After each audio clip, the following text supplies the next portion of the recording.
आज मैं आपकी खिदमत में एक ऐसा गेस्ट लेकर आया हूँ जो एक मिमिक्री आर्टिस्ट है। मुख्तलिफ लोगों की आवाज़ निकालता है, मिमिक्री करता है। सोशल मीडिया पे उसको देखने वाले हज़ारों की तादाद में हैं और लोग सुनते हैं और देखते हैं और महसूस होते हैं। और उनका नाम है तौहीद खान मरवत। जी तौहीद, बताइएगा क्या तारुफ है, नाजरीन को अपना तारुफ दीजिएगा। जी मेरा नाम तौहीद खान मरवत है और मेरा ताल्लुक़ लकी मरवत से है।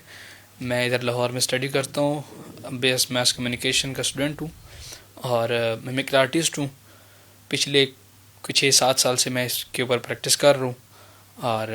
और ये बताइएगा कहाँ से शुरू की मिमिक्री, क्योंकि आप मिमिक्री आर्टिस्ट है, कहाँ से की शुरू?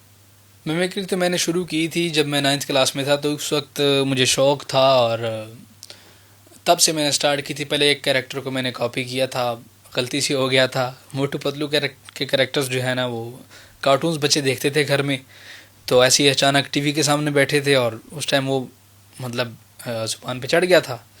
फिर खान साहब का खिताब मैंने सुना, फिर करते करते लोगों की, दोस्तों की डिमांड बढ़ती गई कि आप ये करो वो करो, तो फिर जितने पॉलिटिशियंस थे उनको कॉपी किया और कार्टून्स के जितने कैरेक्टर हैं मोटू पतलू के, और कुछ 1-2 गुलकार भी थे। अच्छा, तो इनको सबसे पहले किसकी मिमिक्री की थी जब आपने शुरू की थी? सबसे पहले तो मैंने खान साहब की थी और वो इतनी कोई ख़ास नहीं थी। बल्कि खान साहब की नहीं, सबसे पहले मैंने अताउल्लाह सखेलवी, आप जानते होंगे, गुलकार जी हैं बिल्कुल। सराइकी, मैंने उनकी की थी और मैं सुनता भी बहुत था। और उनका एक गाना मैंने जो है ना वो फ़नी वे में बना के स्कूल में पेश किया था। एक हमारी फेयरवेल पार्टी थी। उसके बाद पॉलिटिशियंस की तरफ आया, कार्टून्स की तरफ आया, तो इस तरह करके जो है ना वो अब भी अगर कोई कहता है कि हाँ ये कैरेक्टर जो है अच्छा, आप इसको कॉपी करें, तो मैं कर लेता हूँ। अच्छा, जब आपने मिमिक्री शुरू की, ज़ाहिर बात है घर वालों के भी रिएक्शंस होंगे, दोस्तों के भी रिएक्शंस होंगे। दोस्तों के तो रिएक्शंस फ़नी ही होंगे क्योंकि दोस्त हैं। घर वालों के क्या रिएक्शंस थे? ज़ाहिर है दोस्तों के रिएक्शन जो है ना वो आपको पता है फ़नी थे, वो एंटरटेन होते थे। लेकिन घर वाले इस चीज़ में पहले इंटरेस्ट तो नहीं ले रहे थे।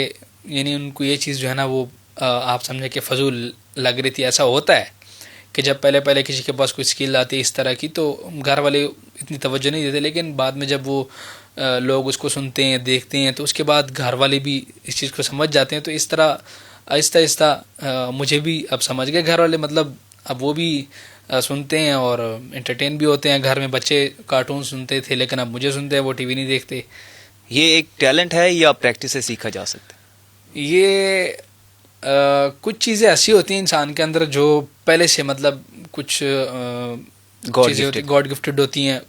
कुछ पे आपको प्रैक्टिस करनी पड़ती है, फिर प्रैक्टिस करके आपके पास टैलेंट आता, आपके पास स्किल आती है। तो लाइक आपके अंदर एक गॉड गिफ्टेड चीज़ थी, आपने उसको निखारा, आपने प्रैक्टिस की, जी बिल्कुल, उसको मैंने इम्प्रूव किया। इसको मैंने पॉलिश किया। सबसे बड़ा चैलेंज क्या था इस फील्ड में या एज अ मिमिक्री आर्टिस्ट? सबसे पहले तो मेरे लिए जो चैलेंज था वो मैं यही सोचता था कि मैं ये करूँगा तो मेरे घर वाले क्या कहेंगे। मतलब उनको तो ये चीज़ पहले पसंद नहीं थी, ना उनको इस चीज़ का पता था।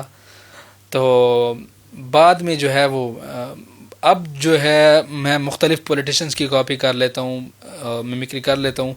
तो उसमें फिर सबसे मुश्किल आपको पता ही है, आजकल सोशल मीडिया का दौर है और मुश्किल सबसे ये होता है कि हाँ मैं किसी की कॉपी करूँ या किसी की कोई बात मैं ऐसी ना कर जाऊँ सोशल मीडिया पे कि किसी की ज़ाती तौर पे मैं दिलाज़ारी कर जाऊँ। हाँ जी, तो ये सबसे जो है ना मुश्किल थोड़ा संभालने को होता है। घर वालों की सपोर्ट थी आपको? घर वालों की सपोर्ट पहले तो नहीं थी, लेकिन मतलब अब है, जैसे लड़का हमारा जैसे वायरल हुआ है तो उनको लगा कि हाँ इसको सपोर्ट देनी चाहिए। नहीं, वायरल होने से पहले भी अच्छा। कुछ मेरे वीडियोस वगैरह घरों तक पहुंची थी, उन्होंने देखी थी, सुनी थी कुछ 2 साल पहले। लेकिन अब जब वीडियो वायरल हुई थी टिकटॉक पे, तो उसके बाद घर वाले भी देखे और वो सपोर्ट भी कर रहे हैं अल्हम्दुलिल्लाह।